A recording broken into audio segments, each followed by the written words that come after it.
If you can hear my voice, you can raise your hands, give me a big wave so I can see it. Okay, great. You can put them down. Looks like everyone can hear me. That's terrific, because now I know you can hear my words of warning. If you're sitting on the right-hand side of the shuttle, that is your right-hand side, and my side over here. Folks, you are getting a little bit wet today on the tour. Yeah, sorry about that. But hey, but look, it makes you feel any better. I'm sitting on this side, too. I'll be getting wet right along with you. Yep. And if you're sitting on the left-hand side of the shuttle, that's you folks over here. How you doing? Yeah, you're getting even wetter. If you'd like to change places, now would be the time to do that. Because once we get underway, I'm afraid there will be no standing or changing places permitted. I'd like to welcome you to the Disney MGM Studios. We're the Florida counterpart to the Walt Disney Studios in beautiful, sunny Burbank, California. As I mentioned earlier, my name is Robert, but I can't do this alone, folks. I got a very important partner with me. He's up in the front driving this big red shuttle. His name is Bill. And you'll be seeing some exciting and unusual things on the tour, but we do ask no matter how excited you get that you remain seated at all times, keeping your hands, arms, legs, heads, personal belongings inside the vehicle. And we also ask for the safety and comfort of those around you that to be absolutely no smoking. And you can shoot as much film and video as you like. We don't have any photo restrictions, so keep your cameras ready. Make sure you got your lens caps off. You never know who or what you're going to see on the Backlot tour. We're going to be on the way in just a couple seconds, so sit back, relax, get ready to see our studios from a backstage point of view. I don't want my camera to get wet. And take one back. Not to get wet. Well, I don't want my camera to get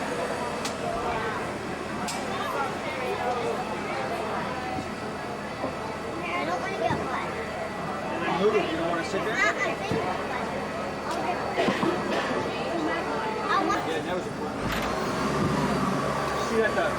Well, folks, I hope you've had your cameras ready because we got a great place for you to start using them right at the start of the tour. As we round this corner, if you take a look up to the left-hand side of the shuttle, high up in the sky towards the front, you'll see the symbol and landmark of the Disney MGM Studios.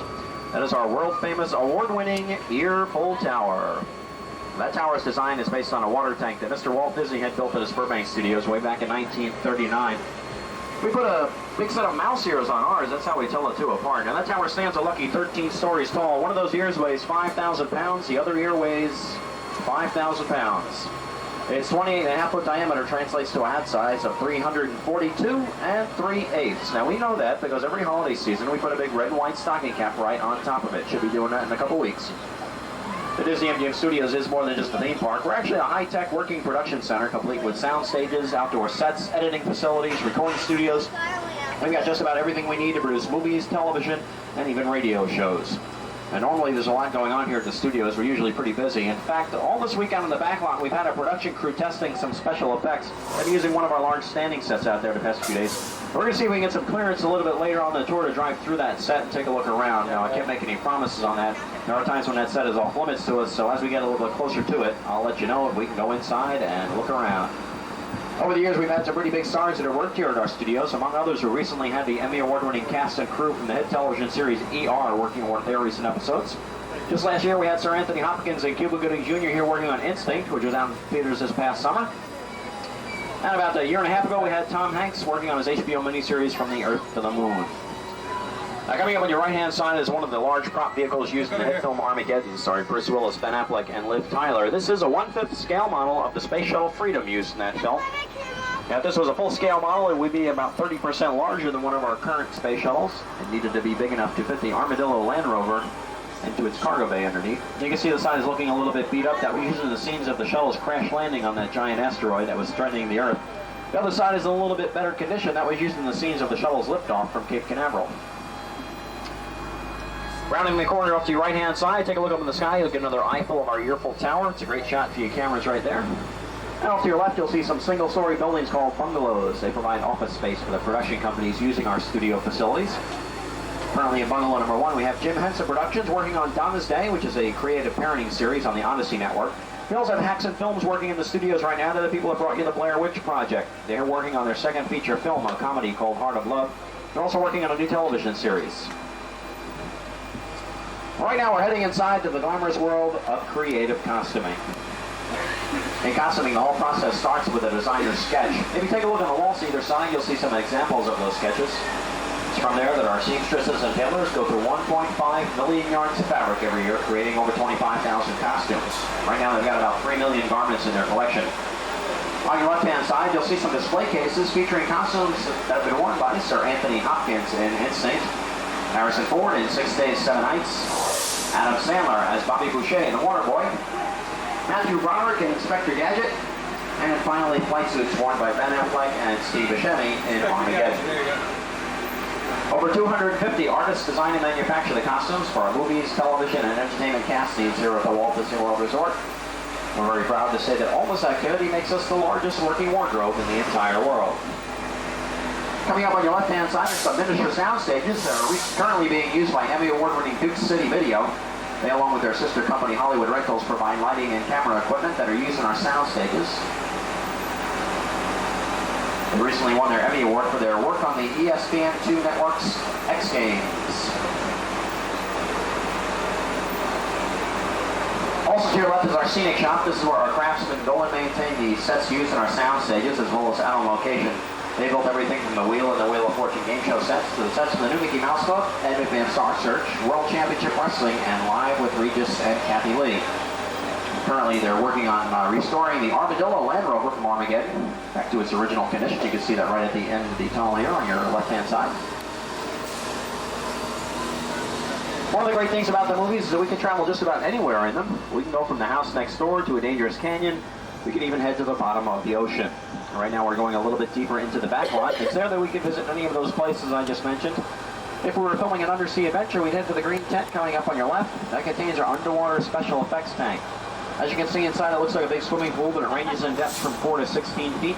And the bottom has been sculpted to resemble the ocean floor. The tank was recently used by producers Robert Zemeckis and Joel Silver for a remake of a 1958 classic horror film called The House on Haunted Hill, which is out in theaters right now.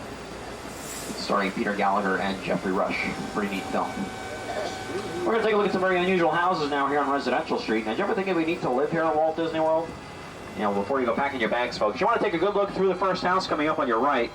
And I did say through the house. Yeah, look through the windows. You're going to see the backyard. These houses have no backs, no insides. They're nothing more than false fronts, or what we call facades. And they're used for exterior shots only. This is different scenes in the movies call for different neighborhoods. Each of the 8 houses on the street have been designed to represent a different style of American architecture. When Jim Varney was here filming Ernest Saves Christmas, the second house on your right, number 242, was used for the exterior shots of Vern's house. Ernest Saves Christmas was the first full-length motion picture to be shot here at our studios back in 1988. Speaking of Christmas, you can see that it's looking a little bit like Christmas here on Residential Street. We're still setting up for a 5th annual Osborne Family Spectacle of Lights. If you're back in this area between November 24th and January 3rd, you'll be able to walk right down Residential Street, where you can see over 4.2 million Christmas lights on these houses. This is the world's largest display of residential lighting. Our most famous house on the tour is on your left-hand side. It's the tan house with the ferns in front. That was a home for 7 seasons to the Golden Girls, Dorothy, Rose, Blanche, and Sophia. The exterior shots of the Golden Girls house were filmed right here in our studios. Then they were edited together with interior footage shot on a soundstage out in California. If you have the Disney Channel, you may recognize the blue house on your left as a home to Alice from the Adventures in Wonderland. And across the street from Alice is the home of Dr. Harry Weston from Touchstone Television's hit sitcom Empty Nest, which starred Richard Mulligan, Christy McNichol, Dinah Manoff, and Bear the Dog as Dreyfus.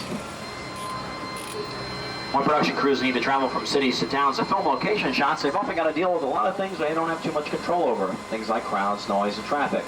These things waste a lot of time, cost a lot of money on a movie set, so they prefer to shoot right here on our studio backlot where they can control those things. Now we're going to make our way a little bit deeper into the backlot now. As we take this corner, though, it's a good chance when you check up on your folks in the back half of the shuttle. One of the few times you get to see everyone. How you doing back there, everyone? Nice to see you. Yeah, here I am. I'm the guy who's talking all the time. How are you? Hey, you folks in the back car, you're doing a great job keeping up with us. Thank you very much. Appreciate that. And one of the most popular things in the movies these days are the action scenes. And you might have wondered what happens to all the cars, planes, trains, boats, and buses when they get smashed up, shot at, and blown apart in the movies. Well, most of them end up here in the studio's boneyard, where we store huge oversized props until they're needed for other productions, kind of like a big outdoor attic. Here in the corner, we've got 3 totem heads. These were used in the summer release The 13th Warrior, starring Antonio Banderas. The silver and red spaceship was used by Christopher Lloyd as Uncle Martin in My Favorite Martian, which also starred Jeff Daniels. The miniature tractor trailer was used in a special effects scene from the film Mighty Joe Young with Bill Paxton. The tank and other military vehicles were all used by Steven Spielberg in the filming of Indiana Jones and the Last Crusade with Harrison Ford and Sean Connery. Let's take a look at the treads on the tank. You can see that they're really just foam rubber. It's taken a lot of wear and tear, and the actors as stunt people had to be thrown on top of it during filming. And the two mighty cars were used in the second film in that series, Indiana Jones and the Temple of Doom. Coming up next, we've got 5 prop vehicles from Who Framed Roger Rabbit. The first is Judge Doom's menacing-looking Tipmobile. He used that to try to wipe out all those tunes in Toontown. Just beyond the Tipmobile is an orange Pacific Electric trolley car from that film. Now, this trolley car is really a modified city bus. If you take a look at the wheels on it, you can see that they're really just fiberglass covers over the bus tires. And lastly, from that film, we've got 3 blue sedans. They're actually 3 of 7 used to show progressive stages of destruction of the same car as it was blown apart. Driven by Detective Eddie Valiant, played by Bob Hoskins. Yellow helicopter from Epcot's Universe of Energy, flown by Bill Nye the Science Guy. Blue helicopter cockpit from the movie Blue Thunder with Roy Scheider. 2 airplanes are from Disney's The Rocketeer. The long black speedboat was custom built for a television series called Disney Presents the 100 Lives of Blackjack Savage. The 2 spacecraft were used in Starship Troopers, and the big silver space pod, well, you may recognize it as Max from the 1986 film Flight of the Navigator. Off to your right across the canal, you can see the back of Residential Street, and you can see that those houses really are nothing more than false fronts. Not a lot of privacy in that neighborhood. Even the architectural details, like the shingles on top of the roof, stop just out of the camera's range. Now, that's because we only build what the camera needs to see. That's an old Hollywood trick called saving money. Well, up ahead is that large set I was telling you about earlier. This is where they were testing those special effects this week. Now, it does look like we have gotten clearance to go inside. Apparently, the crew's taking a break or something. I do have to warn you folks, we're going to be heading over a bumpy bridge, so I'm going to need you to remain seated at all times. That is very, very important. Might want to hang on tight to any cameras, purses, sunglasses, any small articles of value you don't want to lose, especially any small children. Yeah, you don't want to lose any of those. This set was modeled after an actual canyon out in Southern California. It took our Disney craftsmen about 6 months to build all this. You're probably thinking 6 months is a long time to build one movie set, but yeah, think about how long it would take Mother Nature to build a canyon like this. Well, 6 months doesn't really sound too bad, I guess. Okay, Bill, why don't we stop for a second? Give you folks a chance to get a good look at the set. Go ahead and take some pictures if you like while we're here. Now, you can't see it, but right above us is a big platform. That's where our production crews mount their cameras and the rest of their equipment. Gives them a great angle to shoot into the set when they're filming. Now, that tanker truck used to be in the boneyard that we just came from. And we didn't have any way to drive the truck in here, so we actually had to hoist it up over the top of the canyon walls and lower it down into place just for the shot. Now, our special effects crew here, they're really great. They can create just about anything, including the weather. Of course, they need everyone to remain seated at all times. I'm pretty sure I mentioned that before we came inside. Now, earlier today, they were working on a rain effect. That's why the set still looks... Oh, okay. Well, this is actually the rain effect right here, folks. Apparently not everybody has break. Okay, thanks, guys. Appreciate the demonstration. Anyway, this rain is created using high-pressure water spouts just above us under the camera's range. Mouse is on the end of the spout spraying the water outward. Okay, hey, that's pretty funny, guys, but we do have guests on this shuttle. You want to hang on a second? We'll get out of your way. Guys, no, really, guys, we'll okay, well, apparently, hang on tight. We'll get out of here as quick as we can. Oh, okay, that's not good.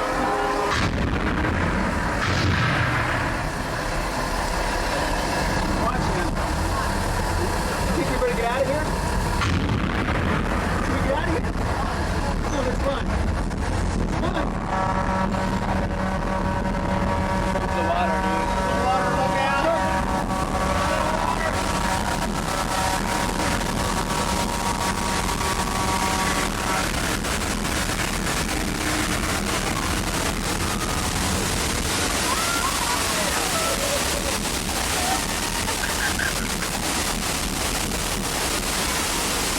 Look, the truck fell down.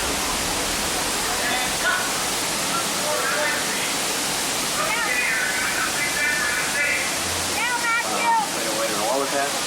Reset? No, I don't think so. I think once it's long enough for us to get out of here. Well, folks, as you can see, that's why we call this Catastrophe Canyon. So what do you think of that, everyone? Hey! All right. Well, right now we're going to take a look behind the scenes. We're going to see what goes in making all of these catastrophes work. Bill, get us out of here. We're all here. That was cool.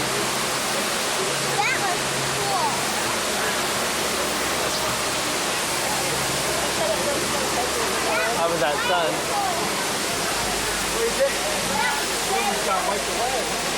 Heading around the back of the set, you can see that the canyon is really just a big steel structure covered with wire mesh. Wire mesh is then covered with a layer of colored cement and then hand carved to look like natural rocks. The small yellow pipes carried the gas from the fires and explosions you saw. The large gray pipes carry the water used in that flash flood. And that flood started when we opened the gates on 3 holding tanks on top of the set, which sent 70,000 gallons of water rushing down the canyon right towards our helpless little shuttle. To add some action to the scene, some of the water was flowing into the canyon using powerful air cannons. And these are so strong that if we took one to New York City and stuck a basketball in it, we could shoot that ball over the top of the Empire State Building. The earthquake was created using hydraulic shaker tables under the bridge we were just on. If we turned those all the way up to full strength, we could toss a small car over the guardrail and down to the base of the canyon. Up ahead, pumps 1, 2, and 3 are busy recycling all of that water right back to the top of the set for the next show. Catastrophe Canyon was built using the help of a Hollywood special effects team. What seemed like an out-of-control disaster was in reality a very safe, computerized sequence of events. The whole scene reset to go in about 3.5 minutes, which is just enough time for the next showload of victims. Visitors. Or whatever. Anyway, right now we're going to go from the canyons of California back to the streets of New York. Sit back, relax. We should be there in just Hollywood minutes. Look at the bottom, very bottom. Coming up on your right-hand side, you'll see a little bit of Disney history. Airports all across the country knew this Twin Engine turboprop as the 234 Mickey Mouse. That was Walt Disney's private airplane. He used it on scouting missions all over the Central Florida area while he was looking for the perfect location for what we now know as the Walt Disney World Resort.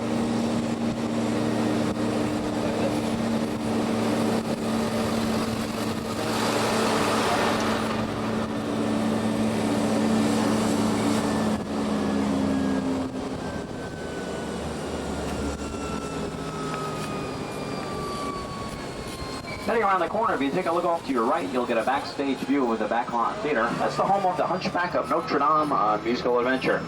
That's a live-action show based on our 34th animated feature. It's a great show, folks. One of the best ones we have here in this park. You want to make sure you see it today before you go home tonight. If you take a look at the back of the buildings coming up on your right, you'll see the steel structures keeping the Backlot standing. Built with Florida weather in mind, these buildings can withstand hurricane force winds of up to 100 miles per hour.